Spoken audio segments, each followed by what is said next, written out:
Hey guys, welcome back to the channel. इस video में मैं आप लोगों को बताऊंगा कि एनालॉग में अगर आप लोगों को इंटरेस्ट है एनालॉग इलेक्ट्रॉनिक्स में, तो उसमें अपना कैरियर कैसे बनाना है और किस डायरेक्शन में आप लोगों को सोचना चाहिए। जैसे अगर आप लोग फ्रेशर हैं या फिर अभी कॉलेज में सेकेंड ईयर थर्ड ईयर में, तो और एज आ एनालॉग इंजीनियर या फिर एनालॉग डिज़ाइन इंजीनियर आप अपने आप को देखना चाहते हैं इन नियर फ्यूचर, तो किस टाइप का अप्रोच लें वो मैं थोड़ा सा अपना व्यू पॉइंट दूंगा। अगर आप लोग को सही लगे तो इस पे रिसर्च करना और अपने हिसाब से चूज़ करना इस फील्ड को। ठीक है, पहली चीज़ मैं बता दूं कि इंडिया में अपॉर्चुनिटीज़ बहुत कम रहती हैं एनालॉग एज आ एनालॉग इंजीनियर। अगर आपको एनालॉग डिज़ाइन इंजीनियर बनना है तो आपको वन ऑफ द बेस्ट होना पड़ेगा। काफ़ी मतलब आउट ऑफ द बॉक्स थोड़ा सोचना आना चाहिए आपको।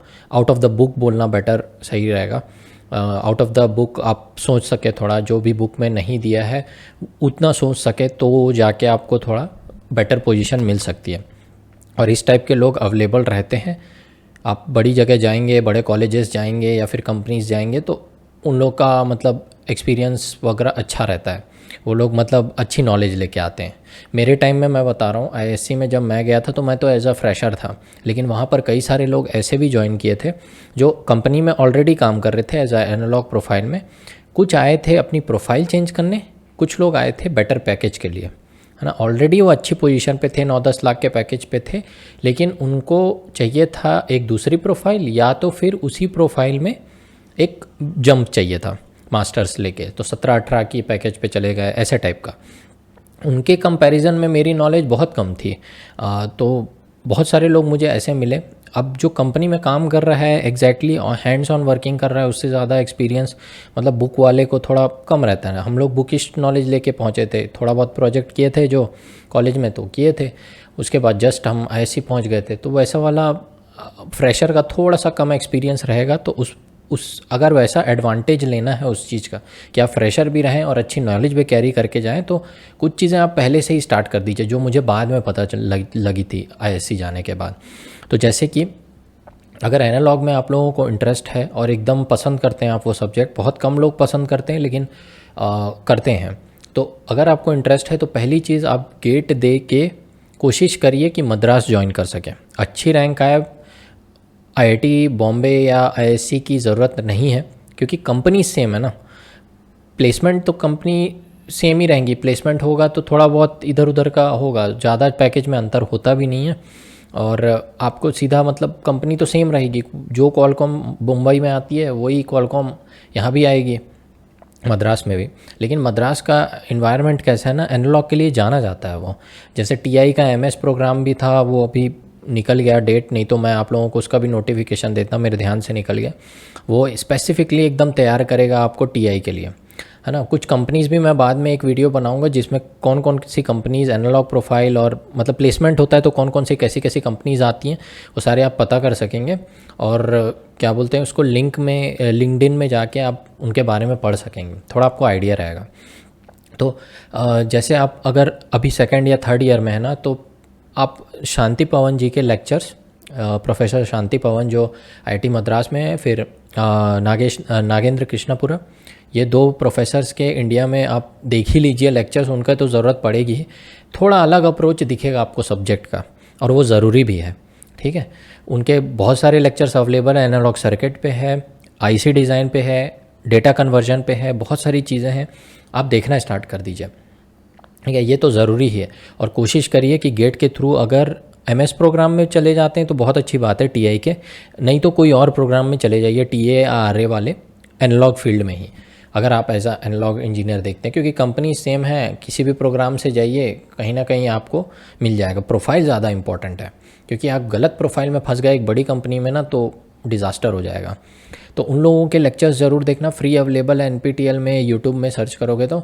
उसके अलावा रज़ावी सर के लेक्चर्स देखना, बेहद रज़ावी करके, उनकी बुक भी आती है, बहुत फेमस प्रोफेसर है, आउट ऑफ इंडिया के हैं। और उनके लेक्चर्स भी अवेलेबल है यूट्यूब पे, प्लेलिस्ट है पूरी, दो प्लेलिस्ट है, इलेक्ट्रॉनिक्स 1 और इलेक्ट्रॉनिक्स 2 करके, वो पूरा चार्ट दीजिए, क्योंकि वो बहुत हेल्पफुल है। वो बहुत ही अलग पढ़ाते हैं, एकदम मज़ा आ जाएगा आपको देख के। उनकी अप्रोचेस गेन वगैरह निकालने की, इनपुट आउटपुट रेजिस्टेंस देखने की, वो सब मतलब आपको जेन्युइनली फील आएगी कि कितना बड़ा चीज़ है एनालॉग, और हम लोग कितना कम पढ़ते हैं बैचलर्स में। तो मैं तो बहुत कम पढ़ा, इवन तो बहुत बुक्स पढ़ा था मैं फिर भी, लेकिन नहीं आती थी मेरे को उतनी लेवल पे चीज़ें।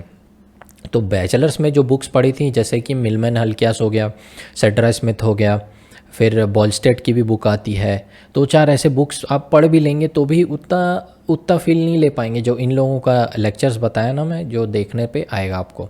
रज़ावी सर की बुक भी है, वो भी पढ़ना चाहो तो पढ़ सकते हैं, अगर मिल जाती है तो लाइब्रेरी वगैरह में ट्राई करना।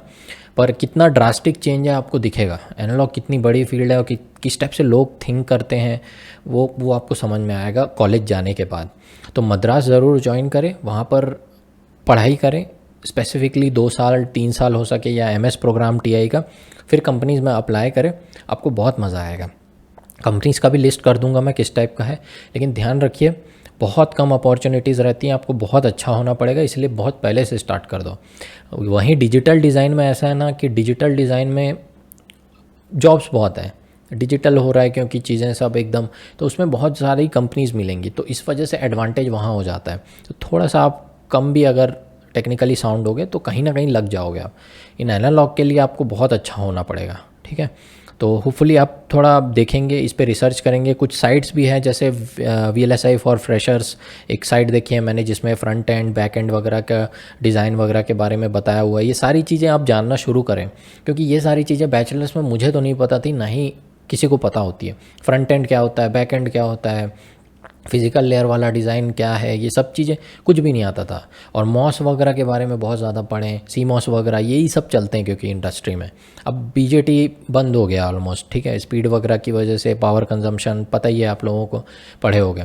तो थोड़ा गेट से ज़्यादा पढ़ना पड़ेगा, लेकिन आपको बेनिफिट होगा बहुत ज़्यादा अगर आप एनालॉग प्रोफाइल के लिए टारगेट कर रहे हैं। और ऐसे चैनल्स भी फॉलो करिए जहाँ पर एनालॉग रिलेटेड कंटेंट डलते हों, कोई पढ़ाता हो जैसे, तो आपको बहुत हेल्प मिलेगी। थोड़ा उस डायरेक्शन में सोचेंगे ना तो बेटर फील आएगी आपको, और थोड़ा रिसर्च करेंगे इस बारे में तो और अच्छा लगेगा।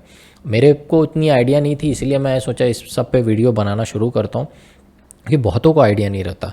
अगर आपको जेन्युइन इंटरेस्ट है तो ही जाएं इस लाइन में, अगर नहीं है तो किसी और लाइन में है तो आप वैसे भी कर लेंगे, किसी और कंपनी में पहुंच ही जाएंगे। लेकिन आप ध्यान रखिए कि आपका इंटरेस्ट बहुत मैटर करता है। जैसे कम्युनिकेशन आपको बहुत पसंद हो, कम्युनिकेशन सिस्टम्स वगैरह, तो उस साइड जाइए, सिग्नल प्रोसेसिंग साइड जाइए। ये मत सोचिए कि कौन क्या कर रहा है, कितनी अपॉर्चुनिटी, आप अच्छे होगे तो आपको मिल जाएगा, कोई ना कोई कंपनी दे देगी। मेरा जैसे मन बहुत था एनालॉग साइड जाने का, मेरा स्ट्रॉन्ग सब्जेक्ट भी था वो, लेकिन मैं सिग्नल प्रोसेसिंग साइड चला गया। मुझे उतना पता नहीं था, क्योंकि कोई गाइडेंस देने वाला होता भी नहीं है। ISC IIT बॉम्बे कितने ही लोग जाते हैं, आजकल तो थोड़ा बढ़ गया, पहले मेरे टाइम में तो बहुत कम लोग जाते थे, तो मुझे पता नहीं था।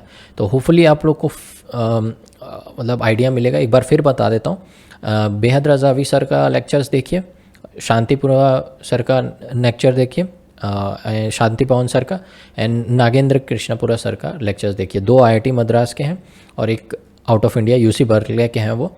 तो इनके लेक्चर्स देखिए, आप बुक पढ़िए, इनके बारे में थोड़ा रिसर्च करिए, इनके कोर्सेज फ्री अवेलेबल है, तो आपको बहुत बेनिफिट होगा, ठीक है। ऐसे ही कुछ छोटी मोटी चीज़ें मैं आप लोगों के लिए लाता रहूँगा। तब तक के लिए टाटा बाय बाय।